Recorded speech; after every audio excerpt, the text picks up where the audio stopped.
Our first presenter today is Keeley Criswell, who will discuss her travel to Hannover, Germany during her internship in physics this past summer.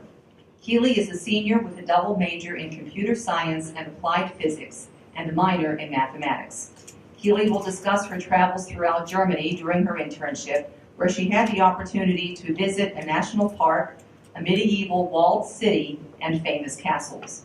She also spent one weekend in Rome and one in Amsterdam.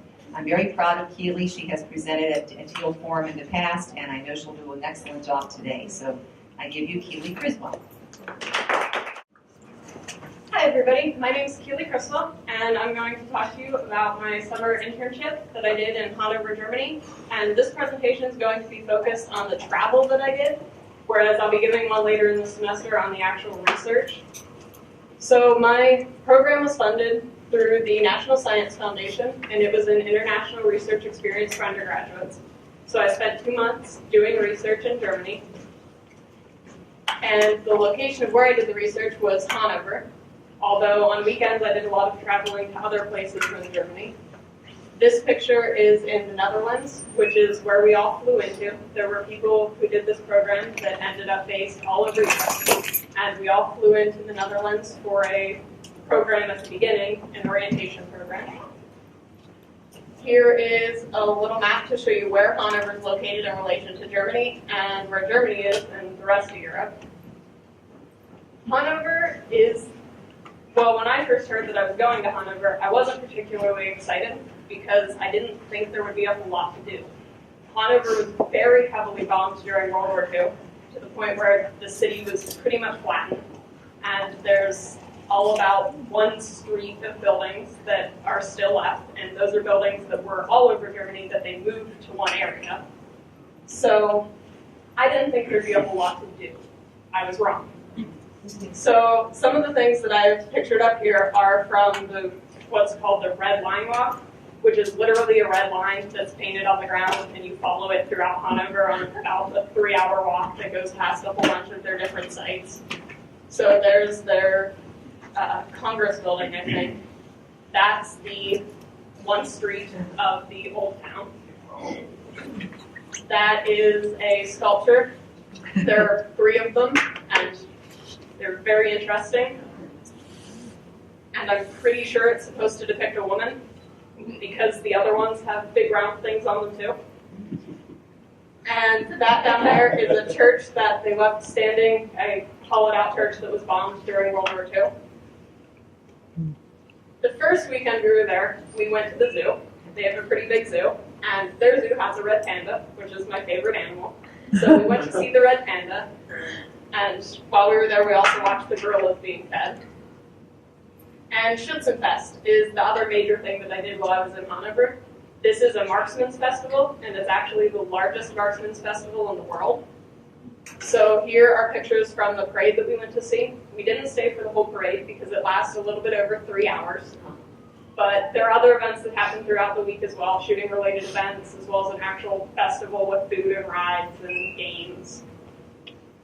During my second weekend, so I stayed in Hannover my first weekend, I went to visit Berlin. Here I am in front of the part of the Berlin Wall that's still standing. And that is the big gate in Berlin that was blocked off during the occupation. And whenever it was reopened at the fall of the Berlin Wall, it's really exciting. It was a big symbol for them. Also, while I was in Berlin, I went to see the concentration camp that was just outside of Berlin. So that was really sombering, is the best way I can think of to describe it. So these are all pictures from that. This building here in particular is where they used to train SS officers, and nowadays they train Berlin police officers there. One of the other places I visited was Saxon-Switzerland National Park. I'm a big fan of national parks, so while I was there I had to go see one of theirs. This is the weekend that I accidentally hiked a mountain. I decided that I wanted to do one of the hikes while I was there. I didn't know which one to pick because most of the guide material was in German and there was very little about anything in English. So I picked a random hike that was on my guide map, took this little tram, out to it and decided I was going to hike for about 2 hours, see what happened, and then turn around and came back. And I ended up on top of the mountain. So there I am climbing around some of the rocks up there, and there's the view. Füssen was one of my favorite areas that I visited. I ended up really liking Bavaria. It was a really cool area, I thought. So here are some of the castles that are right outside of Füssen. These two are Castle Neuschwanstein, and I don't know how to pronounce this castle. It's that H word. This one is the one that King Ludwig actually lived in. The other one, he was building, or having built, when he was mysteriously, or he died under mysterious circumstances. I almost said mysteriously killed, but that's only, yeah. So also, while I was in Füssen, I discovered alcoholic ice cream. This is very popular in Germany, and virtually every single ice cream shop offers it. So that's me right there with my ice cream with wine in it. I also discovered these little Kinder ice creams, which were shaped like various fun things. This one happens to be a bowl of spaghetti with strawberry icing and chocolate cheese. And this doesn't necessarily look pretty, but it was the best thing I've ever tasted in my entire life. Gingerbread gelato. Ooh. I'm a big fan of ice cream, in case you guys haven't been able to figure that out. One of the other places I visited was Nuremberg. So that's the city of Nuremberg in the background. Nuremberg was another area that was really heavily bombed during World War II. So most of what's there has been rebuilt. While I was there, I took a tour of some of the underground tunnels, which have been used in the past as a whiskey distillery. During World War II, they were used as tunnels to go for the bombs. And this is the Zeppelin Stadium at Zeppelin Field at the old Nazi Party rally grounds. I went and toured those while I was there as well. This was my absolute favorite place that I went to visit, Rotenberg. It was a really touristy area, but I was okay with that because I like that stuff. The reason that I picked this over some of the other towns in the region is because it wasn't completely destroyed during World War II. Only about 40% of the city was destroyed. So part of the wall there that I'm standing on was the original wall from medieval times. And a lot of the buildings were the original buildings that didn't get destroyed. And this picture right here is from right after a really interesting tour that I went on, where this gentleman dresses up like a night watchman and takes you on a tour as if you were in medieval times, and he was the night watchman of the day. Also, while I was in Rotenberg, I got to go on a hot air balloon ride, which is really exciting. So these are all pictures from there. This is the city of Rotenberg. That area right there is the old part that I was actually in. The rest of these are new after World War II buildings. My very last weekend while I was there, I went to visit Rome, took a plane, and went to stay with some of the other REU students. And while I was there, I did the typical Colosseum. But I ended up being very rushed in the Colosseum because right before that, I had spent 5.5 hours in the Roman Forum in Palatine Hill, walking around going, wow, the Romans built these for 5 hours. I didn't realize I had been there 5 hours until I looked at my watch at about hour 3.5 and realized that I needed to get moving.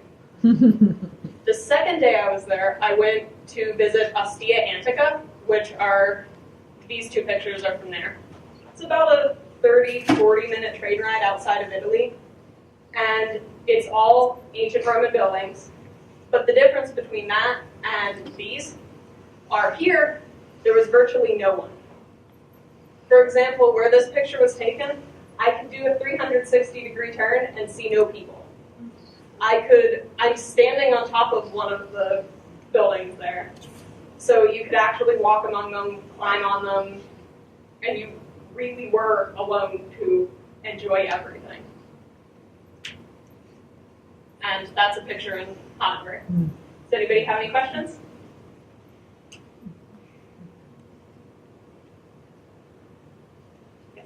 Did you have problems communicating, or did you use technology to help you communicate in any way? I didn't really have too many problems, except the weekend that I went to the national park. That was in a more remote region, and it was a spa town, so it was pretty much designed to attract older people who didn't really speak English. So there were a couple times there where I was in areas where no one spoke English, but I got around. By that point, I knew a couple words and phrases that could get me from point A to point B, find restrooms, find somebody that spoke English. But other than that, in the cities and at the university, everybody, or a lot of people spoke English. I know you're pescatarian, so did you have trouble finding, I mean, what about the cuisines and what was new to your palate? What did you enjoy? Especially, I know the pastas in Rome, did you get much there, or, you know, the food in Germany, what? I had no trouble at all. In America, when I tell people I'm pescatarian, I usually have to explain what that means. Pescatarian is an English word, but in Germany, when I told somebody I was pescatarian, they knew exactly what it meant. So it was a lot more prominent there, apparently. And the hall that I worked in the university was about 40% vegetarian or pescatarian. Wow, okay. So there was a lot of recipe sharing and where can I go to eat? Oh, here's some really great restaurants. Can you talk a little bit about your costume? Okay, yeah. So this is a dirndl, which you saw I was wearing in Rotenberg. And this one isn't entirely traditional. I went a little cheap. The traditional ones are a lot more expensive. And I couldn't afford an extra 300 euros for that. So I went with this one, which was as close as I could get. But they were worn a long time ago. A lot of the traditional ones are longer because they were worn in the country by women who wanted to protect their legs, keep warm. Germany's a decently chilly area even in the summer. So it's a dirndl. Yes. Do you notice any differences in the people between, let's say, Berlin, the old Prussian areas, and then when you were down west of the Rhine at Rotenberg and other? Was it a generic German kind of people that you talked with? Both places, do you notice any differences? I didn't notice a whole lot of differences, but I was told by a lot of people that Bavaria is to Germany as Texas is to the United States. Okay. A lot of people. So if that gives you an idea of the differences.